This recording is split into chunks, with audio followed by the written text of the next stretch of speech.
Ian Lindsay of Lindsay and Associates has played an active role in the local community since 1979. He has been with RE/MAX, Vancouver Island's most advanced real estate business network, since 1996, marketing and selling residential, rural, strata, recreational, investment, and project development real estate. You'll find true real estate professionals at ianlindsay.ca. Peter and Dave, they're on the mic, so right. Join the ride, it's gonna feel just right. Welcome back to the Pulse Community Podcast. I'm Dave Graham, and I have to say, there's something energizing about starting fresh with Season 2. Yes, this is the first podcast of our second season, and you know, I have that feeling you get when you finally organize your sock drawer. Everything feels possible again. I'm Peter McCulley, and I'm wondering if Dave actually organized his sock drawer or if this is just another one of his hopeful metaphors. But he's right about new beginnings. We're excited to kick off Season 2 with some fabulous, hopefully inspiring stories from our community. I should have said that I imagine this feels like when you finally organize your sock drawers. I have no personal experience in the matter, but for the record, yeah, I do have a sock system. It's called a pile. It's a piling system. Hey, but we're not here to talk about housekeeping. We want to talk about work that is successfully completed, and I bring you exhibit number 1, Neil Osborne, lead singer of the band 5440. He's going to be joining us today to talk about their new album, Porto, which was recorded in Portugal. A lot of times we've made records and other artists make records where they write the song, record it, and then take it on the road. You know, the old ways we used to do it was always write a song and play it in front of a crowd first and then go into the studio. So that's what we did this time. We could sense the energy and the vibe coming back from the crowd, made it really work. Neil Osborne of 5440. He'll be sharing some tracks from the new album with us as well. We'll also be talking with golfer Shelley Stouffer of Nanoose Bay, who just captured her 3rd Canadian Women's Senior Championship. And I have to say, Dave, your golf game could use some tips from Shelley. Golf game. Oh, that's funny. Regardless of one's field of expertise, I admire people who achieve excellence, period. Shelley is a member of the BC Golf Hall of Fame. I think I want to go back over to Europe and the UK, and I want to win the British Senior Am. That would be one of my goals. I just like winning tournaments, obviously. I'd like to win the U.S. Senior Women's Am again. That would be pretty sweet. I don't really have any records that I'm chasing, but winning is fun, and I'm always going to feel like that's what I want to do. So, winning is fun, says Shelley Stouffer. We'll hear more from her soon. We here at the Pulse Community Podcast certainly subscribe to the concept that winning is fun. Yes, I've heard that about winning. And to that end, we have a new contest for you, and it comes in the form of new music from 5440. The new album Porto drops in October. This is your invitation to enter to win a prize pack that contains Porto, the band-signed album on vinyl, as well as La Difference, a History Unplugged, the band-signed CD, and a 5440 t-shirt. To enter to win, go to our website, thepulsecommunity.ca, or our Facebook page, The Pulse Community, and tell us your favorite 5440 tune. 2 draws will be made for 2 prize packs October 9th. Windsor Plywood in French Creek specializes in hard-to-source interior and exterior home finishing products, including flooring, doors, and moldings. Windsor Plywood French Creek carries high-quality, responsibly sourced products and are committed to providing outstanding value and personalized one-on-one service to all of our customers, homeowners, do-it-yourselfers, renovators, builders, designers, craftsmen, and contractors. Regardless of the type or size of your project, Windsor can help you bring your vision to life from start to finish. Let Windsor Plywood in French Creek help you with your renovation, new build, or building project. Call 752-3122. At Thrifty Foods, we love to help nonprofits, charities, and schools. Our Thrifty Foods Smile Card bulk program allows organizations to immediately save up to 6% on the purchase of Smile Cards in bulk, allowing you to keep more money in your organization's pockets. Ask for details at Thrifty Foods in Parksville. There's exciting news for book lovers. Fireside Books in Parksville now has a second location in Port Alberni, The Bookworm. Used books are just $5 each, and be sure to ask about their volume discounts. The Bookworm on the corner of Redford and Anderson opens 7 days a week from 10 to 5. Fireside Books at 464 Island Highway East in Parksville is a book dragon's dream come true. Browse their extensive collection weekdays from 9 to 6 and weekends 10 to 5. Both locations make growing your personal library easier than ever. New books, used books, activity books, puzzle books, and much more. Order online at firesidebooks.ca and your books will be waiting when you arrive. Ask about returning books for a book credit. Fireside Books and the Bookworm. 2 locations, one amazing adventure in browsing. So, Peter, we both endured birthdays recently. I wish you a happy belated. And happy belated to you as well, sir. I gotta say, you look amazing for your age. What are you? You have to be like over 80 by now. No, Dave, I'm not 80. Oh, okay. Well, never mind then. Future guests to the Pulse Community Podcast include author J.P. McLean of Denman Island. She has a new book, The Never Witch, the first in the Thorn Witch series.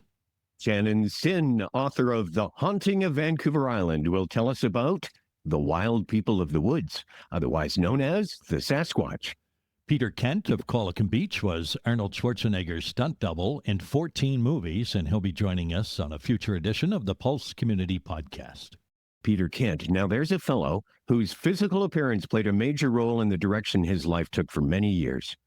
Ooh, now I'm wondering if that's why he ended up doing radio for so long. Anyway, Peter's look, the look that got him a ticket to Hollywood, came about partly because of a terrible experience he had when he was young. And that will come up in our conversation with him in the near future. For now, here's Marilyn to bring on our first guest.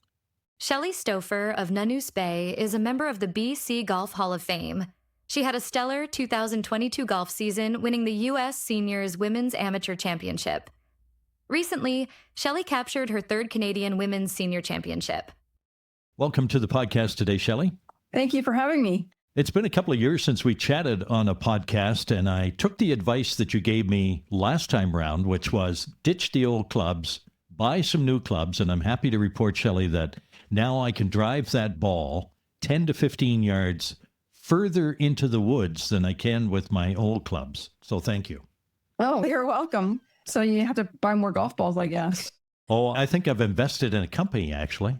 Congratulations on your 3rd Canadian Women's Senior Championship. You led wire to wire at the Nanaimo Club. Yes, it was good. It was a really good tournament. I did prepare a lot there, and I think it was a huge advantage for me to play about 8 times prior to the tournament because the greens are very tricky there. And I putted very well while I was there, so it was very helpful for me to play with some members and play often.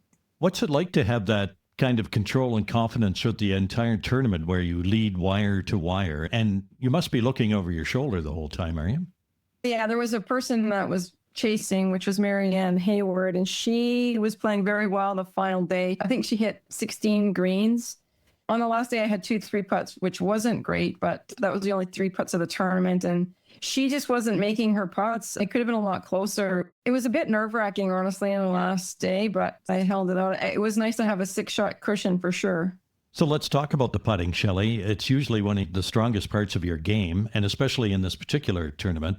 So how do you work on and maintain your putting, especially when you're under pressure? I do some breathing, which is always nice to calm the nerves a little bit before I putt. And also, I have a putting mat at home, and I was working on just rocking my shoulders more than using my arms to putt, because sometimes I can get into using my arms, which, you know, when you get a little quick and it throws off the putting. So it was good to have a nice rhythm and a good tempo for my putting. When you're looking over your shoulder and you know you're being chased around, what's your approach to handling the pressure then? Is it more breathing, or is it there's only the next shot? It's the pre-shot routine where you focus on just that shot at hand and don't worry about anything that's chasing you, even though it can be a bit difficult. So you mentioned that you got to play the course more than once to prepare. That course knowledge must be very valuable.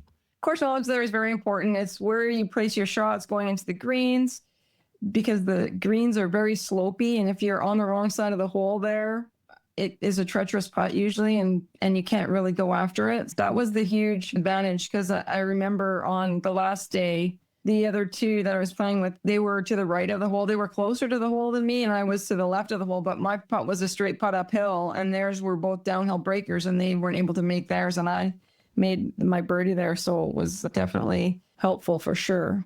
You're a former world number one, and you've achieved something only the one other Canadian has done, and that's won both the U.S. Senior Women's Amateur and the Canadian Women's Senior Championship in the same year. Now that you've had a few years for that to sink in, how do you feel about that when you look back? It's very cool to be in the same class as Marlene Stewart-Street. She is in the World Golf Hall of Fame, so it's very cool. And I really don't think of all those things, but it is nice to be put in that same level of player, I guess. You've got 6 consecutive BC women's senior titles, 3 Canadian senior championships and international victories, including the Irish Senior Women's Amateur. I was surprised to read about that one. But you're still setting course records and winning championships, national championships. What's your secret to staying competitive and continuing to improve your game? My secret isn't really a secret, but it is working out and keeping my mobility up so that I can still swing the club as well as I used to. I've obviously lost some distance over the years because that happens, and speed in my swing, but I feel good with my game. And golf is not easy, but it feels like it comes easy sometimes, and that seems like how it's going. You've been competing at a pretty high level for quite a few years now. How have you seen women's golf evolve, particularly in Canada, particularly in BC, during your time on the courses? I see that a lot of the younger girls coming up, they're really hitting the ball far, and they've got a lot of talent, or they work on their games way more than I did when I was younger, because they're all chasing university scholarships and that kind of thing. And they work a lot on their games, I think probably more than I have. And it seems like a different game now that the younger generation is growing up too. Obviously, there's more technology. I would like to see them play around without any technology and see how that goes, where they don't have any rangefinders, because I was doing that. In the second round, it was so smoky over in Squamish last week that my rangefinder wasn't working. So it was like the whole old school pacing off and using the pin sheet, how it's meant to be used. So it was interesting. What advice would you give to some of those young female golfers who are just starting out on their competitive journey? I'd like them to try to actually play golf without any technology. That would be one good thing. Learn the rules of golf and know them. Maybe take a rules course online, because sometimes the younger people don't know how to take a drop from a cart path or anything like that.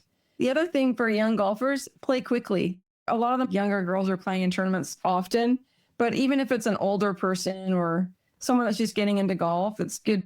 They're scared to play in a golf tournament because they've never really played in. They just played in club events. It's good to go out there and try new courses and play in different tournaments, because if you play the same course all the time, then you know where to hit it and everything. It's more beneficial to play in a variety of different golf courses. I think that's a big reason why I can play pretty well at different golf courses. It's the experience of playing in all the different golf courses that gives you knowledge on how to play. And living on Vancouver Island, there's certainly no shortages of places to play golf. It is quite an amazing place to play, that's for sure. There's a lot of courses within an hour that are very awesome. There are some courses that are within 45 minutes of a ski hill. There are. So you can ski and golf on the same day. Yeah, I don't think I've ever done that, but I know people that do. It's pretty sweet. You could go skiing in the morning and then play golf in the afternoon or something like that. I barely have enough energy to drive the ball. Yeah, it does take a lot out of you, I'm sure. And then if you wipe out, then you injure yourself, so that's no good. Looking ahead, what goals do you still have in golf, Shelley? Are there some courses you want to conquer, some records you'd like to chase, or is it now just more about the pure joy of competition? I think I want to go back over to Europe or the UK, and I want to win the British Senior Am. That would be one of my goals. I just like winning tournaments, obviously. I'd like to win the U.S. Senior Women's Am again. That would be pretty sweet. I don't really have any records that I'm chasing, but winning is fun, and I'm always going to feel like that's what I want to do. So you remember what Vince Lombardi said? He said, winning isn't everything, it's the only thing. Yeah, that's right. It is fun. You've been doing this a while now. What are your favorite brand of clubs that you've used? I've been using Titleists pretty much exclusively for the last few years, so they've been good to me. I really like them. The new stuff is coming out. I'm going to actually get fit for the stuff that's come out this year. A few years ago, your son was caddying for you. Has he moved on to the PGA? It would be great if he was, but he just moved on to UBC, though. So he got a golf scholarship to play over there. So he's doing that right now. Just it's all new for him. He's living in residence, and so it's going to be an interesting year. Excellent. Where did he pick up the game of golf, I wonder? I wonder, maybe from his parents.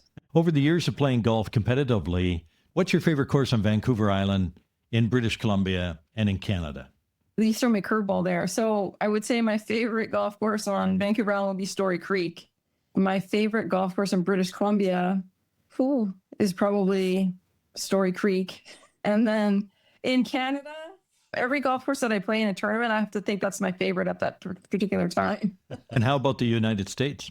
It has to be a yearly thing for me because this year I thought Bandon Dunes was really stunning. It was awesome to get a chance to play in that in the U.S. Amateur, which I went down for, and it was great. The views were stunning. It was just a great place to be. Everything was so much fun at Bandon Dunes. And where is that located? It's on the southern Oregon coast. It's like links golf in the U.S. There's not really another place they have that kind of, I don't think, in the U.S. where there's links golf, and it's a really cool place. If you could put together a team of lady golfers, let's call it an all-star group, who would be in it? Oh, yeah. I would say Annika Sorenstam, I've played golf with already. Lisa Neumann, and we'll go with Nancy Lopez. Can I caddy? That would be fun. Sure. Shelley, I hope to bump into you at the golf course one day. Well, that would be interesting. It would be. Just hope you're not behind me because, it'll be forever. Thanks for your time today, Shelley, and continued good luck. You're welcome. Thanks a lot, Peter, for having me on the podcast. Thanks to Shelley Stouffer for joining the Pulse community. It's always good to hear the behind-the-scenes story that leads to success, although I have learned recently that just where one applies a desire to excel matters a lot. Dave, did you try and excel at something recently? Oh, this has to do with my birthday celebration last week. I set my goal pretty high. I went out and I bought an entire cake. I gave myself 3 days to eat the whole thing. Turns out that might not have been a good idea. Okay, that seems like a good spot to end that story. Thanks for sharing, Dave. We want to maybe hear less about your story of indigestion and maybe more what's going on in your world. For those of you with stories, we have made contacting us as easy as a mouse click or two. When you have a story to share with us, reach out through our website, thepulsecommunity.ca, and follow the contact links. Yes, you can literally speak to us or use the options to send a text or an email.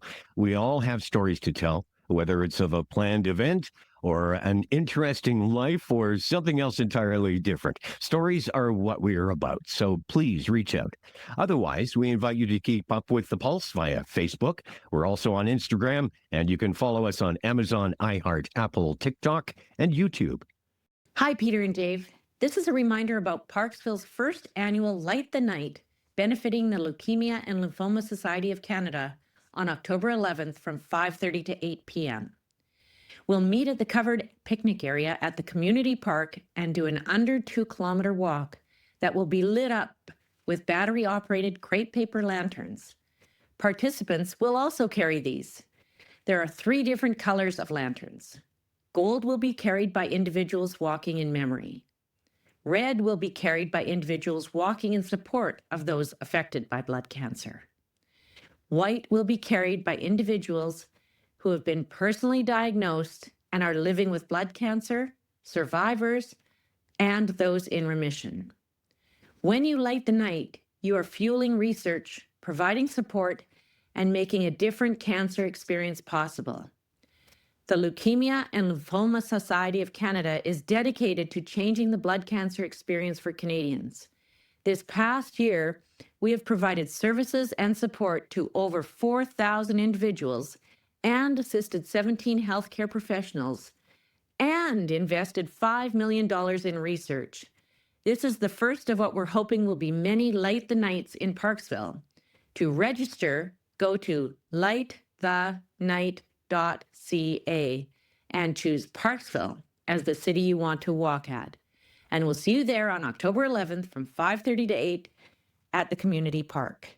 Ian Lindsay of Lindsay and Associates has played an active role in the local community since 1979.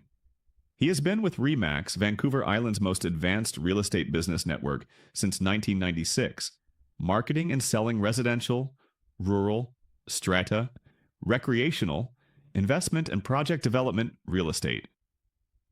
Ian has received several awards recognizing his exceptional community commitment locally. as well as awards for outstanding performance and achievement from both RE/MAX International and the Vancouver Island Real Estate Board. You'll find true real estate professionals at ianlindsay.ca. Ever find yourself waiting endlessly at a big box pharmacy, feeling like just another number? There's a better way. At Tablet Pharmacy, they provide the personalized service you deserve. Check their competitive prices online at tabletpharmacy.ca before you even leave home. They offer free delivery and blister packaging options to make managing your medications easier than ever. With convenient locations in Parksville, Qualicum Beach, and now open in Nanaimo near the Brick, Tablet Pharmacy has been serving Vancouver Island since 2019. Stop being just a prescription number. Experience the Tablet Pharmacy difference today. Visit them online and check their prices at tabletpharmacy.ca. Just before we get into a chat with a bona fide rock star, Dave, did you ever think what it would be like to be one? What, a rock star? Well, actually, I recall getting quite an ovation after my presentation on penguins when I was in grade 7. So I think I have an idea of what it's like to be a star, yes. But as for a singer in a band, I imagine it would be actually a powerful experience to be able to take people to other places through music. Well, the band 5440 took themselves all the way to Portugal to make their latest album, and the effort paid off. Here's Marilyn. 5440 has been one of BC's most enduring bands for more than 40 years. They are members of the Canadian Music Hall of Fame and are scheduled to release their 15th studio album in October. Frontman and band co-founder Neil Osborne of Gabriola Island joins the podcast to talk about the new album, Porto. Thanks for joining us on the podcast today, Neil. No problem. Actually, lots of problem. Yeah, except for the 15 minutes while we batted back and forth between cell phones. But yeah, we're here. I'm guessing we're catching you on a quiet day. There hasn't been that many of them for you this year so far. 5440's been really busy on the road. Yeah, 50 plus shows this year. We did a theater tour in Ontario, and then wrapping up the year with a tour with Foreigner, and then a lot of festivals in between, and some clubs and Commodore, Thanksgiving. Yeah, it's busy, busy, busy. I've been following the band on social media the last year or so, and I love the fact that you post photos after the gigs. Recently, I saw a really great crowd shot of Whitehorse, where you were back for the first time in 5 or 6 years. How was the reception there? It was fantastic. It was a very nice summer night. Beautiful view of the mountains and the river to our left from the stage point of view. And it seemed like everybody from the town showed up and got to know some people there, some new people. So it was really warm, metaphorically and literally. Yeah, I saw you were all in T-shirts, and I thought, well, that's a great day. Yeah, it was a great day. You and I both can claim Dartmouth as a place where we spent time growing up, at around the same time, actually. And I see that you were back in Nova Scotia this year. Yeah, we hit up New Glasgow, did a festival there with the Odds. That was a lot of fun. Nice, fun festival, warm crowd. It was really good. Is there such a thing as festival energy? I know you've been playing a lot of festivals this year. I think so. It's a little exciting for us. It's always outside, and you get to the gig half hour before you hit the stage and soak in the vibe of what's happening. Usually it's pretty positive, good energy. The weather's good. This year we've been pretty lucky. Usually 2 or 3 shows get canceled or delayed because of weather. I don't think it's happened this year yet. Yeah, it's cool. I've had the opportunity this year to chat with Bruce Coburn, Randy Bachman, Tom Lavin, Bill Henderson, and they all talk about their intergenerational audiences. The fans have kids and in some cases grandkids now who are taking in the shows and discovering the music. And 5440's been around almost long enough for an intergenerational audience, haven't they? I think so. Certainly at the festivals, we're seeing younger faces. I'll be up front, And it could be teenagers. It could be people in their 30s, even their 40s. That's still younger than us. So it's kind of neat. Yeah. Speaking of intergenerational, your daughter Kendall, whom you've collaborated with, will be opening on some shows for 5440. Yeah, the Commodore Thanksgiving weekend, and then the Danforth in Toronto, and I think another 1 or 2 out east in November.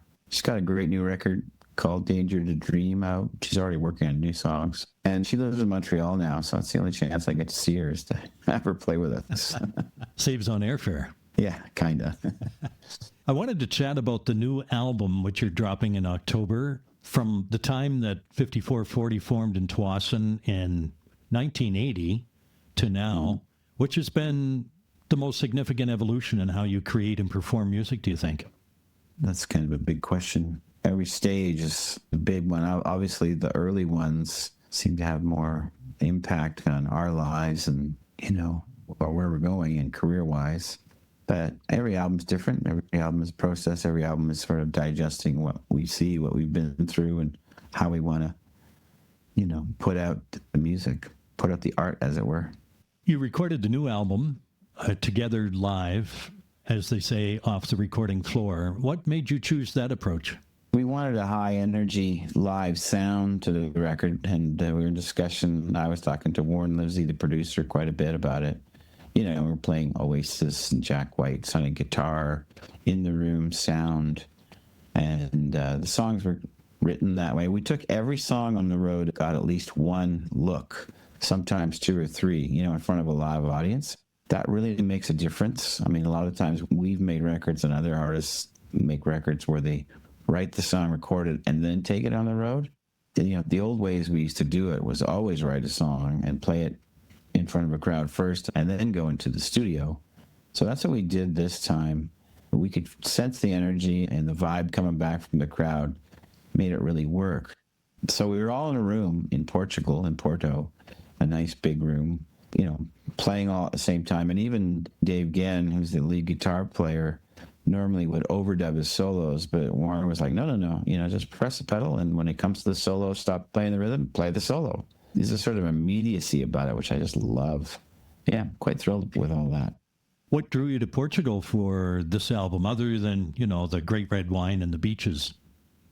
Well, we weren't on the beach side, or, the south end. This is north. Porto's fairly north. Beautiful city, though.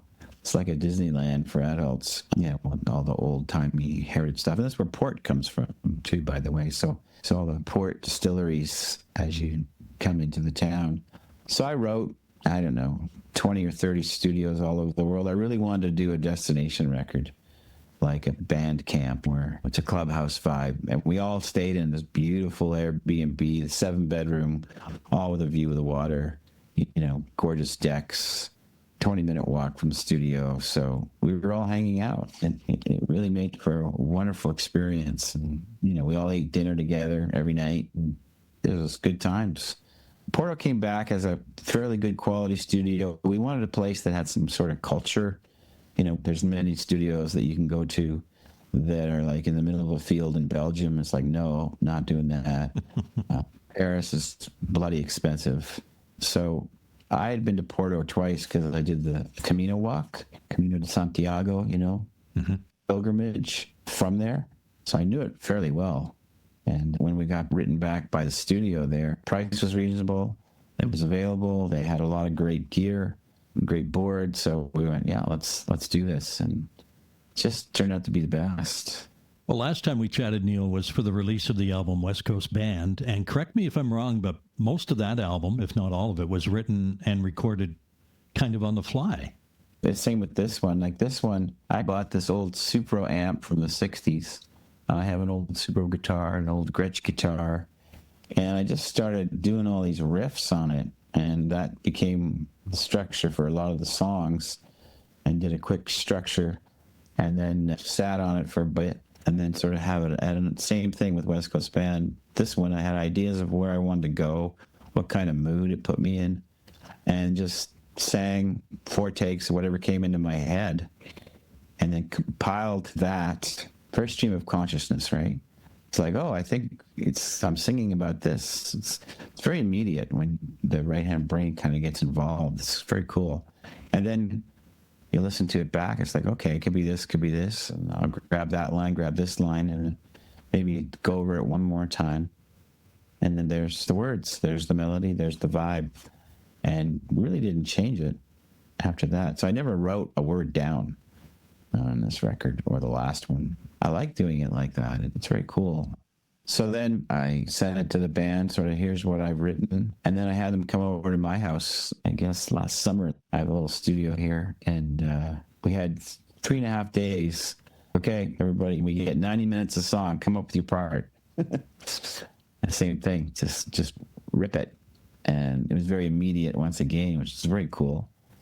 And so Warren Livesey, when he heard those demos, he really liked that sense of it. So he straightened us out in some parts here and arrangements there. And we did a week of pre-production with him and Josh Ramsey's Mariana's Trench studio in Richmond, and then flew to Portugal the next week and banged him off. I mean, we did that whole album in 11 days, which is crazy.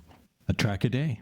Pretty much. I mean, there was a day off planned, which we took. And then I don't know if you remember, but power went out in all of Portugal and Spain. So we lost that day. We didn't know why it was going on. But so even though we had like 15 days, we didn't need them. It was fun.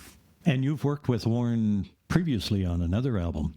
He did the Yes to Everything album, produced it, and he also mixed the Goodbye Flatland record, and he mixed Northern Soul. Yeah, known Warren off and on. Well, I've known Warren for lots of years, but we worked with him off and on. We like to go back to the same people every so often. You mentioned that you played all of the cuts for the new album to an audience at some point over the past number of shows. Tell us about Running for the Fences. It's been going over really well. We've kept playing it. That's going to be the first, I guess, single, if that's still a thing that they do these days. I don't even know. It's sort of a Jungian thing. I mean, you know, Carl Jung said we all carry the unlived life of our parents. So I kind of went with that angle and some more Jungian terminology, and it seemed to work. Some days catch you running for the fence. Some days you've been done in, lacking confidence.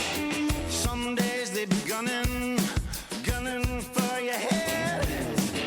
Some days catch you running for the fence.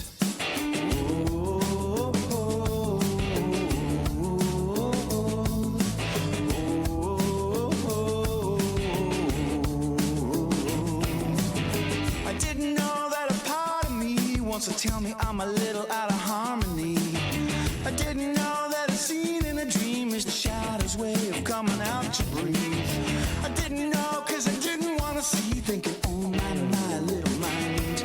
And the evidence is what you hide and deny in your life. Some days get you running for the fence. Some days you've been done in, lacking confidence. Some days they be gunning for your head. Some days get you running for the fence.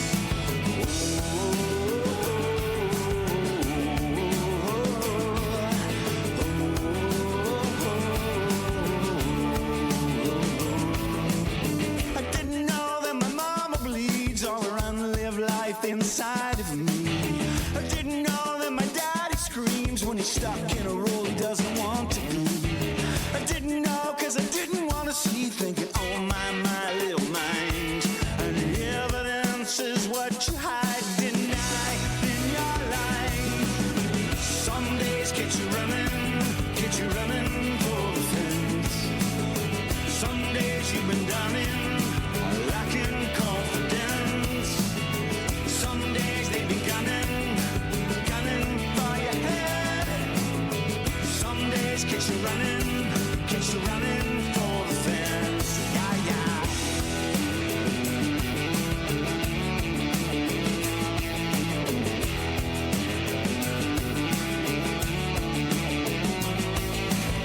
I didn't know that a part of me is the animal female energy. I didn't know that she's from the deep, calling 911 an emergency. Didn't know cause I didn't want to see, thinking, oh my little mind. And the evidence is what you hide and deny in your life. Some days get you running for the fence. Some days you've been done in, lacking confidence. Some days they be gunning for your head. Some days get you running for the fence. Oh.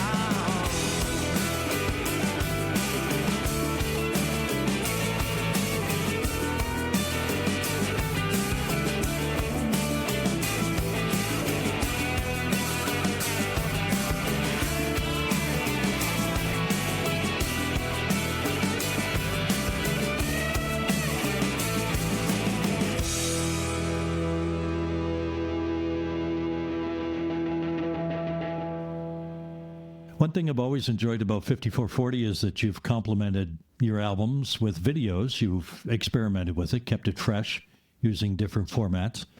I knew that you created a lot of videos, but I was surprised when I was counting them up on YouTube the other day, and I was at 34. Cheapers. I didn't even know. Yeah. Do you have a favorite? Do I have a favorite? That's a good question. Ocean Pearl, maybe it's obvious to say that because it's so successful. That was the reason why that song did become so successful, and it was so much fun to make. Easily the most fun video. I mean, we've done videos where you're in a warehouse and there's, cold puddles on the floor or, whatever. Or you're standing in some stupid studio getting makeup for 10 hours. Or this was just a road trip and it was documented essentially. So that was just hilariously fun. Will there be a video for the new album? Will Ron McLean be in it? I don't know. I'll have to ask him if he wants to be in it. We're sort of talking about it.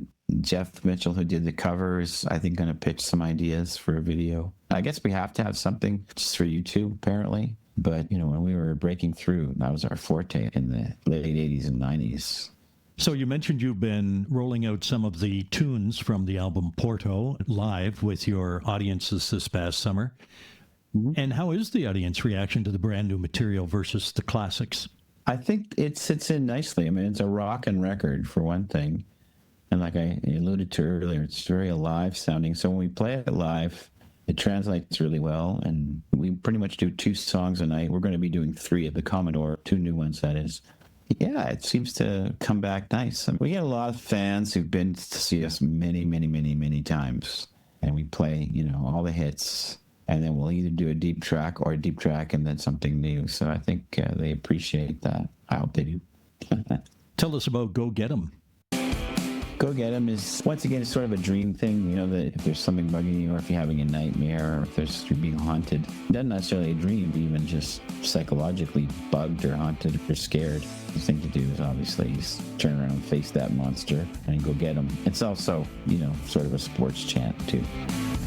Out where the nightmares hide and the demons come alive. Me, myself, and my crazy eyes. It's time to fight. That's right, let's go get 'em. Get 'em good. Go get 'em. Get 'em good. You wonder why you give 'em life. The plans you make won't turn out right. I think you already know it's those shadows you hide deep in your soul. Let's go get 'em. Get 'em good. Go get 'em. Get 'em good. Hit the rock and roll. I say, whoa, whoa, whoa, whoa, baby, now the spirits affect me, go and I'll be alright.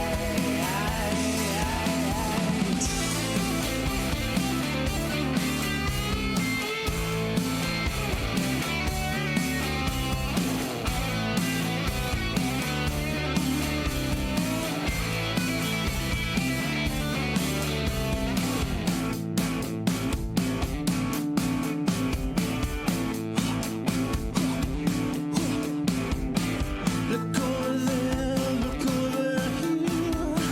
It's time to make them disappear and go get 'em.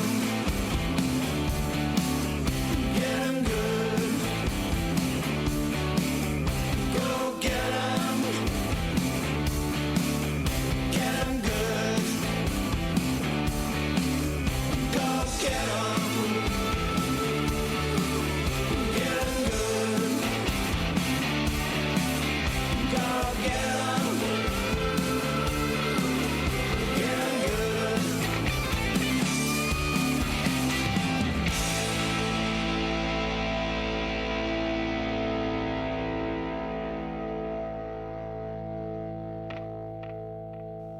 So, Neil, you'll be back at the Commodore Thanksgiving weekend, I guess, 2025. How many years has this been now that you've been holding court at the Commodore? Yeah, I don't know. It's 30 something, 35, 40. I don't know. I mean, we hold the record for a number of performances at the Commodore. It's so funny because I was talking to the manager last year. It's like, yeah, I don't think this, because it was number 70 or 71, something like that. He goes, I don't think this record's going to be broken. And I said, oh, yeah, well, they'll be broken by us next year. So, yeah, it'll be 72 and 73 or something this year. You're opening for Foreigner on their fall 2025 Canadian Jukebox Hero Tour, which you mentioned. They're calling it their biggest Canadian tour to date. What's it mean for 5440 to be part of that tour? That's fairly significant, I would think.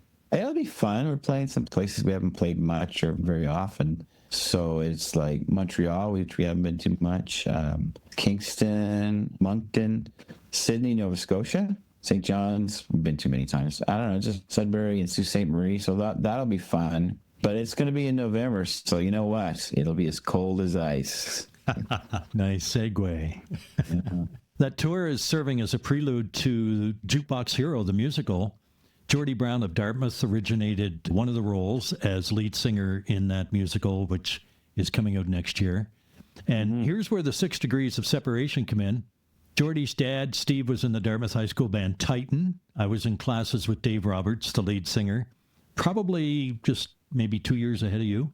All Dave wanted to do was be a rock singer and the lead singer.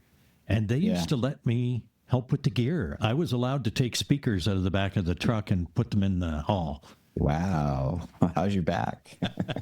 Tell us about another one of the new tracks from Porto, Virgil. That's based on a dream I had where I was in this dystopian, apocalyptic, nothing wasteland, windy and nothing there. And then there's this old car, which is like an old Datsun B210, which I used to have. I think it was my first car. You could lift the car up with another person. That's how small it was. Anyway, there's this car in this setting in the dream, and then there's this woman in there, and she's almost mummified. And I go, this is really weird. And then I hear this loud voice go, Beatrice, Beatrice. And I wake up and I go, who the hell's Beatrice? So I Googled Beatrice, and it came up with Divine Comedy. That was Dante's muse, right?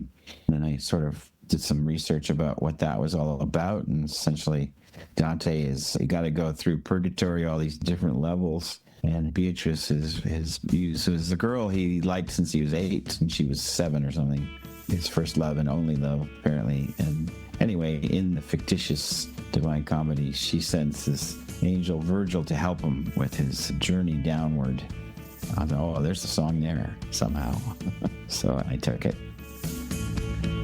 Why is love so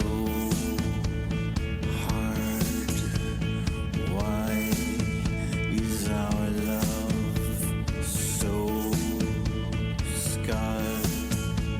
Why am I working cold in the dark?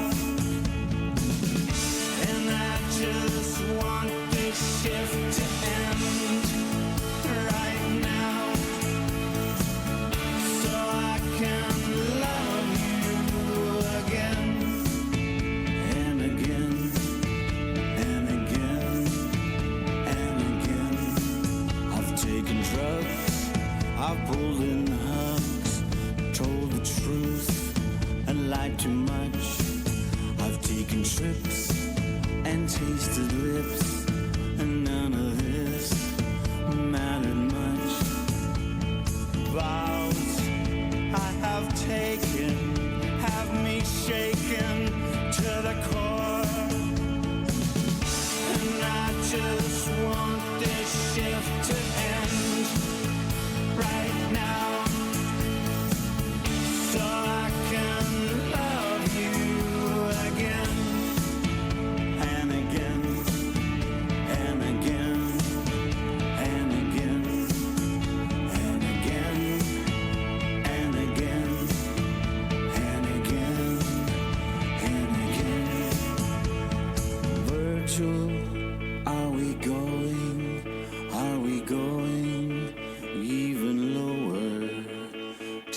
take me to the bottom, rock bottom, so I can know it.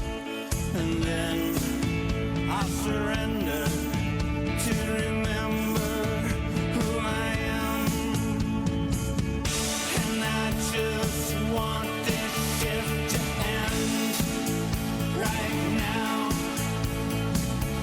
so I can love you again and again and again and again.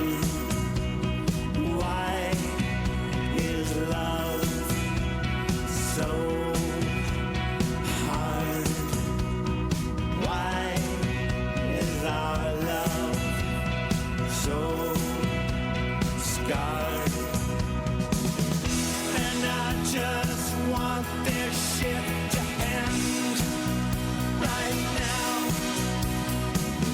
so I can love you, so I can love you, so I can love you again. How do you feel when your songs take on a life of their own through other artists? I was thinking in particular of I Go Blind, which reached an even wider audience when Hootie and the Blowfish covered it. Yeah, Skydiggers were the first band to cover it, by the way, which I like their version too. It's kind of neat. There's a few other bands I'm hearing out there, kid bands that are covering some of our songs. So, yeah, it works. I mean, I think that people are attracted to our band mostly because of the songs. It's not like a culture necessarily. It's more about the message in the songs or the tunes themselves. So I can stand by them, no problem. What's on your playlist these days, Neil? Well, everybody's raving about this Fontaine's band. It's like an 80s. Do you know this band? No. I think they're Irish. They sound very 80s, like kind of Echo and the Bunnymen crossed with the Killers, crossed with da-da-da-da. They're okay. What else? Obviously, Candle, and then, people I've worked with. I just saw Coco Love Alcorn. She was on the island here, and we hung out, and so I've been checking out her stuff. She's just rocking it. So once in a while, I'll watch a show. I think like everybody these days, like, oh, this is cool. What is this? And I'll Shazam it. Have you ever thought about maybe opening your own club and coming in off the road? I know that your first gig in 1980 was at the Smiling Buddha, and since Brad Merritt, your buddy, bought the sign from the club when it closed, you could reopen it as the Smiling Buddha too. Yeah, we could. We'd probably make it a coffee shop that closes at 3 instead, though, Smiling. But a coffee shop, that's probably a good idea. After this busy summer of touring, the Foreigner dates coming up, and the new album release in October, what's next for 5440? We got a couple of shows in Toronto area after that Foreigner tour. And then pretty much going to take some time off because it has been pretty hectic and pretty busy. Take a little bit of a breath. I'll be going to Europe probably in late April. And then we'll probably hit the festival circuit in May, right through to October like this year, somewhere, somehow.